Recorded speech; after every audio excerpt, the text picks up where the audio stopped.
14 November বিশ্ব diabetic দিবস। এই দিবস উপলক্ষে সবাইকে স্বাগতম। প্রতি বছর নেয় ইন্টারন্যাশনাল ডায়াবেটিক ফেডারেশন একটা থিম ক্রিয়েট করে to create awareness among the people as well as the health care provider.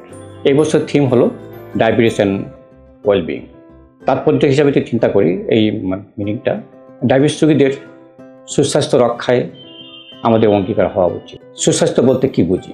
সুস্বাস্থ্য মানে হলো দৈহিক সুস্থতা, মানসিক সুস্থতা, সোশ্যাল সুস্থতা, একটার সাথে একটা ওতপ্রোতভাবে জড়িত। দীর্ঘদিন অনিয়ন্ত্রিত থাকার কারণে একটা ডায়াবেটিস রোগী বিভিন্ন রকমের জটিলতা ভুগতে থাকেন।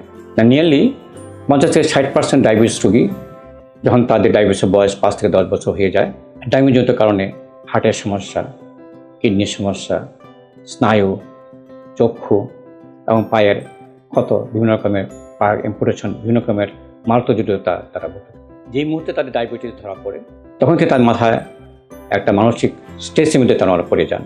এটা বলি আমি ডায়াবেটিস ডিস্ট্রেস। এই রোগ সম্বন্ধে সারা জীবনের রোগ, মৃত্যু আগ পর্যন্ত তাই রোগটা তাকে বহন করতে হবে। সরকার নিয়ন্ত্রণ রাখতে না পারলে বিভিন্ন জটিলতার সৃষ্টি হবে এবং সরকার নিয়ন্ত্রণ না রাখার কারণে তাদের কর্মজীবনের উপর বিরাট প্রভাব সৃষ্টি করে এবং কর্মজীবন অনেকখানি কমে যায়। কর্মক্ষমতা কম হওয়ার জন্য এবং ডায়াবেটিসজনিত ডিস্ট্রেস তো তাই না, যখন ইনসুলিনের কথা আমরা আসি, ইনসুলিন একটা ডিস্ট্রেস সৃষ্টি করে, তাদের ডেইলি লাইফের উপর একটা ইম্প্যাক্ট পড়ে। এই যে মানসিক মর্মবেদনা, মর্মপীড়া, অন দ্য আদার হ্যান্ড তাদেরকে অবসাদ সৃষ্টি করে, তাদের অ্যাংজাইটি তৈরি হয়, অস্থিরতা আসে এবং ডিপ্রেশন চলে যায়। যখন তার ডিপ্রেশন চলে যায় তখন সরকার নিয়ন্ত্রণ যে পদ্ধতিগুলি আছে সেদিকে তারা বেশি একটা নজর দিতে পারে না। যেমন সুষম খাদ্য খাওয়ার কথা, তারা অস্বাস্থ্যকর খাবার দিকে ঝুঁকে পড়েন। নিয়মিত ব্যায়াম করার কথা, কায়িক পরিশ্রম করার কথা করতে চান না, করতে অনীহা প্রকাশ করেন। রীতিমতো সরকারের নিয়ন্ত্রণ করার জন্য যে ব্লাড সুগার দেখতে হবে, বাসায় মনিটরিং করা লাগবে, সেটা করতে চান। এবং অনেক সময় দেখা যায় যে ডাক্তার শরণাপন্ন হওয়ার দিক থেকে তারা অনেক অনীহা প্রকাশ করেন এবং 1 বছর, 2 বছর, 3 বছর তারা ড্রপ আউট হয়ে যায়। এইসব কারণে তাদের বিভিন্ন রকম জটিলতার সৃষ্টি হয় এবং দৈহিক সমস্যার কারণে এটা অবশ্যই মনের উপর প্রভাব বিস্তার করে। তাই বলতে চাচ্ছিলাম যে দৈহিক সমস্যার সাথে মানসিক সমস্যাটা ওতপ্রোতভাবে জড়িত।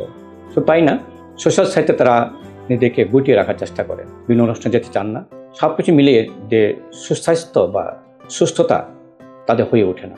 তাই এবারকার প্রতিবদ্ধ বিষয় হলো, যারা আমরা ডায়াবেটিস রোগী আছি, সচেষ্ট হই, সরকার নিয়ন্ত্রণ ব্যাপারে আমাদের দৈহিক সুস্থতা এবং মানসিক সুস্থতা ফিরে আসে এবং সেই ব্যাপারে যারা হেলথ কেয়ার গিভার, সেবাদানকারী যারা আছেন, তারা সবাইকে একসাথে মিলিত হয়ে সহমর্মিতাভাবে সমবেদনা দেখিয়ে বা অ্যাপ্রোচ করে তাদের দিকে হাত বাড়িয়ে দিই, যাতে তারা সরকার সুনিয়ন্ত্রণ যে পদ্ধতিগুলি আছে সঠিকভাবে মেনে চলে তাদের নিজেকে সুস্থ রাখতে পারেন, সরকার নিয়ন্ত্রণ রাখতে পারেন এবং ডে টু ডে লাইফে তাদের জীবনকে এনজয় করতে পারেন এবং ফ্রি করে রাখতে পারেন তাদের বিভিন্ন জটিলতার হাত থেকে। তাই আসুন সবাই মিলে এই ডায়াবেটিস রোগীদের জন্য আমরা তাদের সুস্বাস্থ্য রক্ষার জন্য আমরা সবাই অঙ্গীবদ্ধ হই এবং সেভাবে আমরা কাজ করে যাই।